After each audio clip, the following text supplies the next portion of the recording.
Number 4.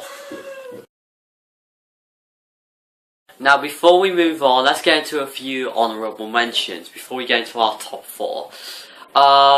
Actually no, this is just one honourable mention, and this is for Night in the Museum 3, Secret of the Tomb. The Night in the Museum films have been good so far. They haven't been perfect, but they've been good.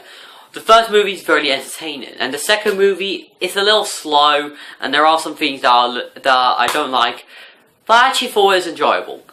The sequel, however, I will say is my favourite out of the franchise, because it's a really good movie, and not only that, but it's kind of emotional.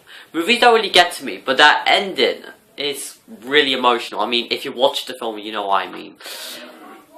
This is the final installment for the franchise, and to be perfectly honest, it does sell at what it's trying to do. It's a really emotional story, but it's also rather funny. There are some very funny moments in this movie that really had me laughing. It's a really funny movie. I liked all the cast. Ben Stiller was great. I liked Robin Williams in this, and it's kind of sad.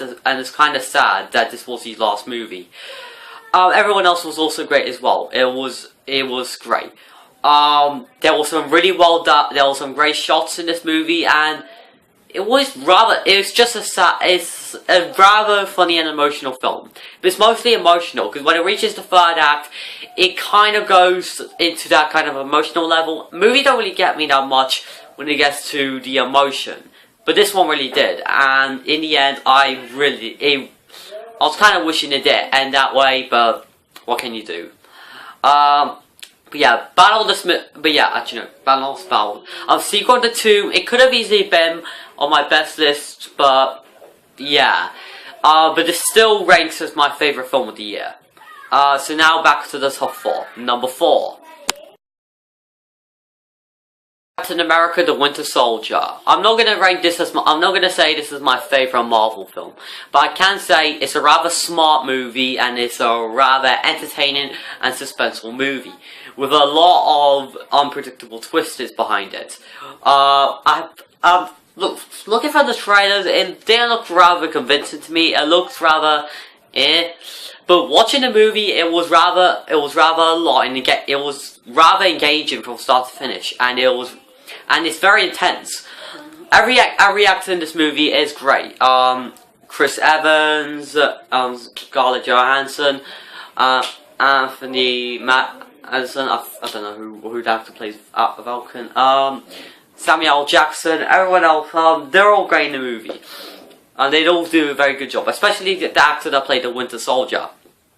The movie has a great special effects. The movie has great cinematography, and the action scenes are actually rather well done. If I do have one problem with the film, is maybe the Winter Soldier. It is kind of barely in it. He's like in 2, 3, or 4 scenes, and then he's out of the movie for the rest of it. Yeah, he just comes in and then out, which is kind of strange. But in the end, it's still a good movie. It's still a good movie. There's not really much to talk about other than it's a rather good movie. So yeah. Number 3. Number 3. X-Men: Days of Future Past. Judging from the trailers, this was going to be a really good movie, but I was not really expecting anything this good. X-Men: Days of Future Past, I would not call this my favourite X-Men film. I know. I just think that The Wolverine is personally my favourite film in the entire franchise. But that's not saying much. But yeah, Wolverine is just my favourite superhero film alongside Hellboy 2. But I will say that out of all the X-Men films, this is the best film. It's very well written. It has some emotional themes in this movie. It's a really fun movie from start to finish. The movie has a great cast. Hugh Jackman, James McAvoy, Michael Fassbender. Everyone does a great job in this movie. They all hit it. The special effects are really great. The look of the Sentinels are really great, especially the future ones. The action scenes are a lot of fun. Very creative, and everything about this movie was fantastic, especially at the ending. So yeah, everything was great about this movie. I really have a complaint with the film, honestly. So yeah, X-Men: Days of Future Past is a really good movie. It's just a lot of fun, and it's great to see two franchises that people love see come together. And Bryan Singer's better give us a good movie with Apocalypse, which will be the sequel to this movie. Hopefully that movie will be as great as this one, which is coming on next year, so that's great. Okay, number two. Number two, Dawn of the Planet of the Apes. To be honest, I think this is a lot better than Rise. Many people always say that Rise is the better movie in that. If you think that, that's perfectly fine. But to me, I think this is a lot more better. Since it's a lot more intense, a lot more interesting. Not to say that Rise wasn't interesting, because it was. It was a rather good movie. But I feel like this was This was a lot more better. Now, does Rise do something better than Dawn? Yes. The human characters are a lot better than the characters. The characters in Rise are a lot better than the characters in Dawn. But I still think the movie's enjoyable. The score is very great, especially one of the other themes, which is really great. The acting is also really great. The standout being Andy Serkis, because well, he's Andy Serkis, and he's really sold the show as Caesar. The cinematography by Matt Reeves, who's the director of Cloverfield, did an excellent job with this movie, and I'm looking forward to seeing what he can do with the sequel, which is coming out, I think 2017. They might have pushed it, I don't know. Every actor does a great job in this movie. The villain is interesting. Everything about this movie was great. It's a very smart movie. It's a very emotional film, but it's also a very action-packed film. But it's still a good movie. Nothing more to say other than it's a really good movie with a great cast, a great score, great action scenes, great cinematography, everything that you would expect. And now we reach number 11, which will contain, yes again, another double feature. These ones are so good, so amazing, that I really needed to put these two together. The number one best film of 2014 is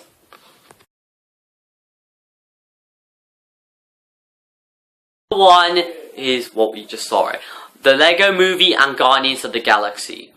Honestly, these are amazing movies. These are probably one of the best examples of how to do a very fun movie. These movies are a lot of fun, and I personally think that they are one of the best films ever. First, the Lego Movie. The Lego Movie is just an awesome movie. Everything about the movie is great, and I like the fact that they actually make fun of the whole cliche story about the prophecy and everything else. But it's still a fun movie. It's able to take all the cliches that you'd expect from every prophecy movie, and it does it in a very comical way. There are tons of cliches in this movie which they put into this movie, but they do it comedically, or they turn it over its head and do something new with it. It's a really smart movie with a clever message, and it does it as a final epic 20 minutes, which is really good. It's really emotional, and it's a very smart movie. I know I keep saying smart to everything, but this movie, out of all the movies of 2014, is the most smartest. It's able to make each character likable, and again, it's able to make all the cliches turn over his head and try something new with them. All the characters are great. My personal favorite is Morgan Freeman's portrayal of Vitruvius. I don't know, I just like him. He's a very funny character. I do like everyone else. Will Arnett, Chris Pratt, Elizabeth Banks, Will Ferrell, Morgan Freeman. Everyone was amazing in this movie. And honestly, I can't find a complaint. I can't. This movie was just a fun movie. That's all you want from an animated film like this. To be perfectly honest, this is one of my all-time favorite animated films. And and I hope the writers Phil Lord and Christopher Miller can hit it out of the park the second time with their writing, since they won't be directing the sequel. So, hopefully, the sequel to this movie, which has been titled The Lego Movie Sequel, hopefully the director who will be making his feature film debut, hopefully gives us the magic of it.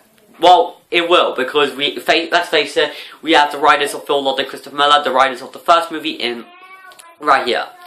Guardians of the Galaxy, again, this is personally one of my favorite comic book movies. It's not as great this movie's actually on par with Hellboy and the Wolverine. It's a very good movie, it's a very enjoyable one, and it's actually a really funny movie, which is really something surprising. I like the fact that it doesn't take itself too serious. That the movie's able to be funny. But that's also another thing, is that despite this movie not being dark, it does kind of balance the tone, because there are some very dramatic moments in this movie. Every actor is great in this movie.